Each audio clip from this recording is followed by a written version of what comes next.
Hey y'all, what's going on? I know it's been a little bit since I made a video, but I figured I would just give an update. I'm sitting out here in McDonough, Georgia, getting ready to start my 34. I'm about to go home here in a few minutes. I know the hair's looking all crazy. I got this woolly willy thing going on, but definitely getting my hair cut soon. But I just wanted to touch base with y'all and you know,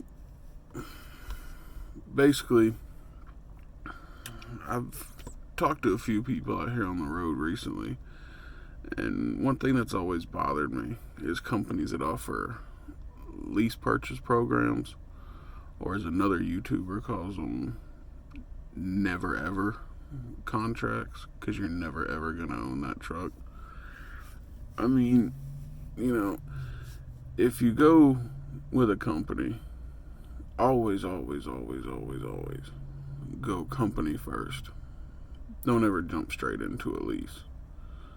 Because if you're just straight out of school and you don't know, you know, your tandems to your drive tires to your steers, and, you don't know how much it costs to replace a tire, you don't know the cost of an oil change, and you have kids or a wife, or you want to go home at all, lease purchase is definitely not a good thing for you. I mean, I did lease purchase at a company once when I was brand new.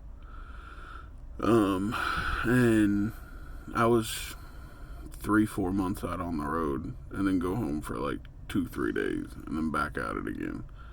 You're talking $750 a week just for a truck payment. You're talking one tire goes out anywhere between $400 to $600. An oil change, cheap one $250, expensive one $300 plus. I mean, it's just ridiculous. Definitely company drivers the way to go. If you want to eventually switch over to being owner operator, I mean, I would definitely suggest getting at least 5 years under your belt minimum as a company driver. Then, and the whole time you're saving money, working on your credit, then you can switch over and get one from a dealership. But, I mean, it's completely up to you. I can only give you what I know and from what I've seen and experienced myself. But that's definitely the way to go. A few other things I wanted to kind of throw out there. You guys new that are getting into this business, if they stick you on a truck with a trainer, and this dude's what we like to call him, treating you like meat in the seat, basically all he wants is just you to drive and you're not learning stuff, don't be afraid to call your company and get switched with another trainer. Because that little bit of time that you're with that experienced person is for you to gain knowledge and grow as a driver. And when you get out on your own, you want to know how to do this stuff. You want to know when your when your load's at 40,000 plus pounds, what hole to put it in on your tandems. You want to know how to mark it to where you can look out your window and see and get a good feel for what hole you're putting it in.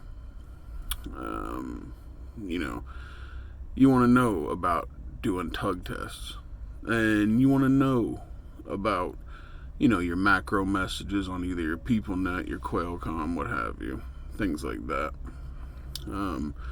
It's just, I've seen a lot of guys who just take advantage of their students, and it's not right. And I feel like as a mentor myself, it's a very important thing to teach as much knowledge as I can teach. I don't have, 30 years of experience, but the experience I do have, I was taught by a very, experienced individual how to drive.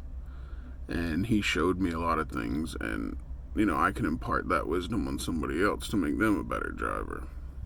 So, it's just little things like, and, another thing too, when you're out here on the road, whether you're with your trainer or, you get your own truck or what have you, you want to always try to be as nice as you can to other drivers. because we're all out here doing the same job. We're all out here trying to make a living. There's no sense in trying, being rude to each other.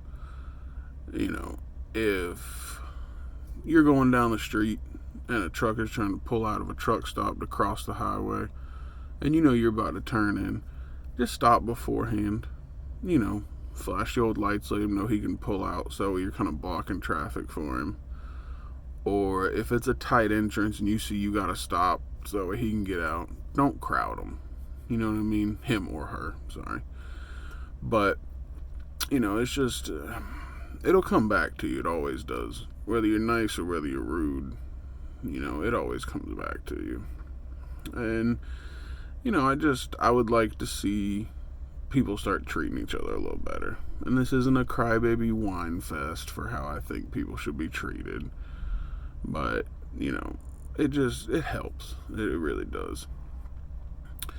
And, again, like I said in my previous video, if y'all have any questions, regardless of if it's for a certain company, orientations, what those are like, routes, different cities. Like I said, I've been to every state except Alaska and Hawaii at least 3 times. So just like that Johnny Cash song, baby, I've been everywhere. You know what I mean? So if y'all have any questions, basically, you can always feel free to hit me up, reply to this. You can, I'll put my email address in the description box. Y'all can always send me a message if you don't feel like replying on there. And, I'll make another video, answering some of those questions if there are any. And, y'all feel free to, hit me up. I'm a very open person. I'd like to try to help out in this YouTube community of truck drivers. Definitely a good one is Trucking Answers with Mark. He's a pretty cool dude to listen to. And there's also, I believe it's called Trucking Truth or Trucker's Truth. It's an older Canadian cat. He's really, really knowledgeable. I watch a lot of his videos. But, shout out to those 2 guys. But, like I said, feel free to just hit me up whenever. And this is a shorter video because, I'm getting ready to go home. And with the account that I'm on, I get to do that pretty much every weekend. So, yeah, like I said, you guys, have a safe weekend, safe holidays. And once again, make sure you always keep the rubber down and keep it between the ditches. Y'all stay safe out there.